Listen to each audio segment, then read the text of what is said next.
Peran guru bimbingan dan konseling sangat penting dalam pendidikan nilai, utamanya dengan memberikan bimbingan dan memotivasi murid di kelas, serta pembentukan karakter positif melalui berbagai layanan.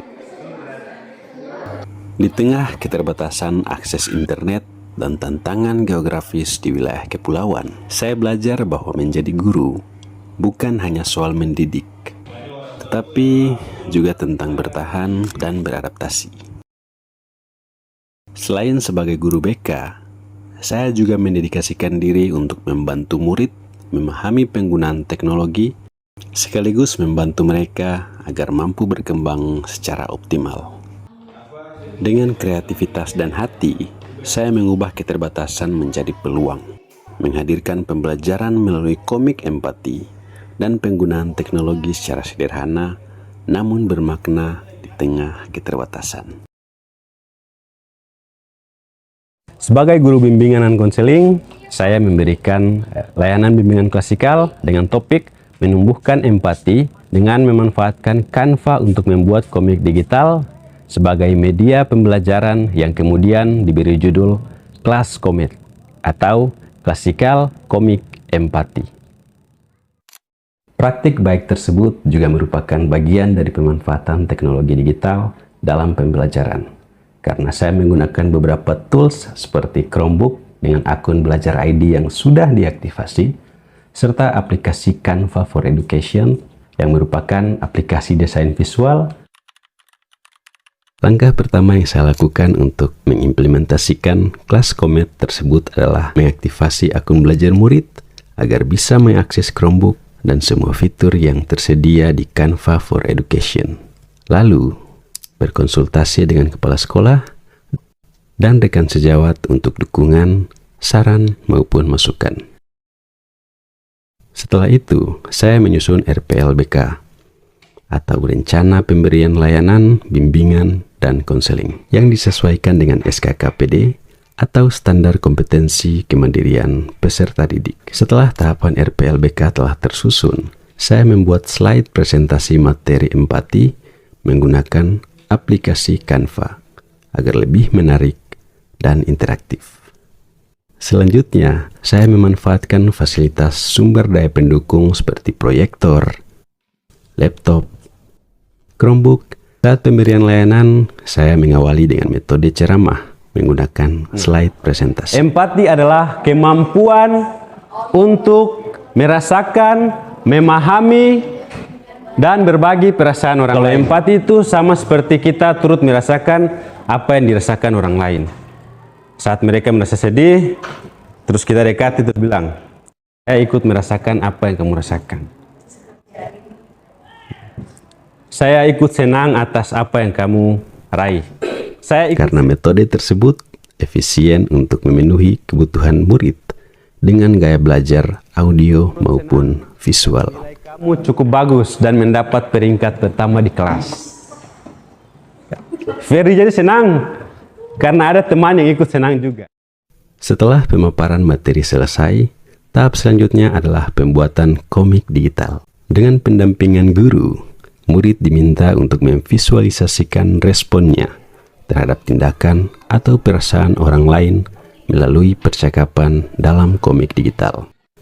Ini merupakan tahap inti dari pemberian layanan, di mana kepekaan sosial murid dituangkan sesuai kreativitasnya, memikirkan sesuatu masalah yang muncul, dan menentukan respon empatinya terhadap penyelesaian masalah tersebut.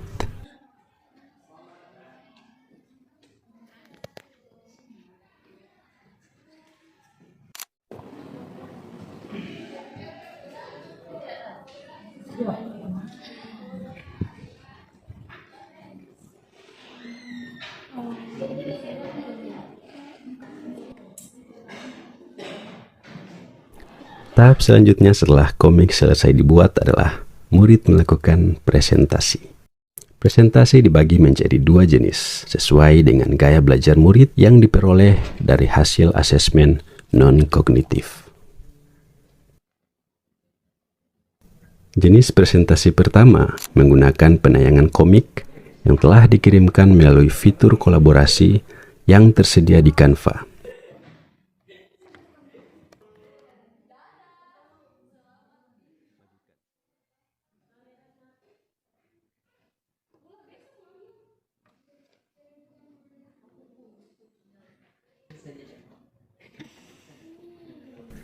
Sehingga murid dengan gaya belajar visual bisa lebih bersemangat dalam memaparkan karyanya di depan kelas.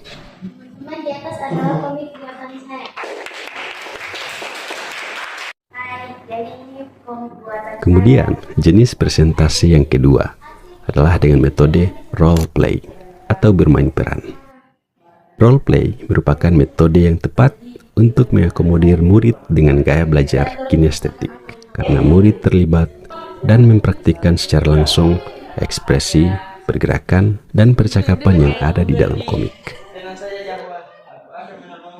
Pada akhir pemberian layanan, saya memberikan refleksi dan evaluasi untuk mengetahui sejauh mana efektivitas praktik baik ini berpengaruh terhadap murid. Bapak meminta semuanya untuk merefleksikan atau mengetikkan perasaan kalian, apa yang kalian rasakan, dan apa yang kalian dapat dari bimbingan klasikal kali ini.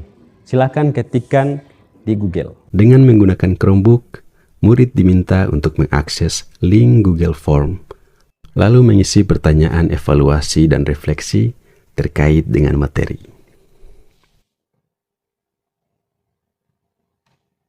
Berdasarkan keaktifan murid selama proses pemberian layanan, serta hasil dari evaluasi dan refleksi, pembelajaran berdiferensiasi mampu mengakomodasi berbagai gaya belajar, sehingga pembelajaran yang berpusat pada murid bisa diterapkan. Selain itu, dengan metode yang variatif dan menyenangkan, kreativitas dan keterampilan sosial murid bisa terasah, sehingga relevansi antara metode pembelajaran dan topik empati bisa diintegrasikan dengan baik. Praktik baik tersebut bisa dikatakan 95% berhasil, karena hampir semua murid menunjukkan kepuasan pada pemberian layanan yang menyenangkan. Akan tetapi, dalam upaya memaksimalkan perangkat yang digunakan untuk membuat komik, beberapa murid masih membutuhkan pendampingan.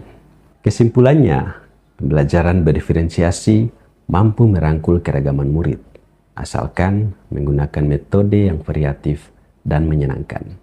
Terima kasih, syukur dofu-dofu.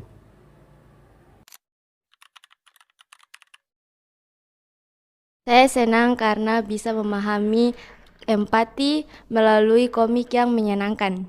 Terima kasih. Sangat senang karena bisa belajar membuat komik. Sudah, Pak. Saya sebagai kau kurikulum SMP Negeri 26 Tidore Kepulauan, pendekatan diferensiasi ini sangat penting bagi proses pembelajaran di kelas. Ya, saya sangat mendukung praktek baik yang dilaksanakan oleh rekan sejawat saya yaitu Pak Irfan. Terima kasih.